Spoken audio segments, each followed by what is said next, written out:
all, I am Devadesh from grade 8. Today's proverb, a pen is mightier than a sword. கத்தி முனையை விட பேனா முனையே வலிமையானது. Thank you.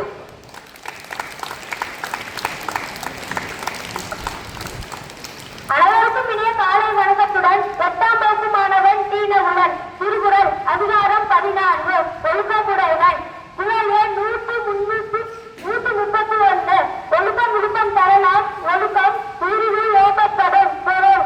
ஒழுக்கமுடையவருக்கு உயர்வை தருவது அதனை உயரை மேலாக காக்க வேண்டும். நன்றி.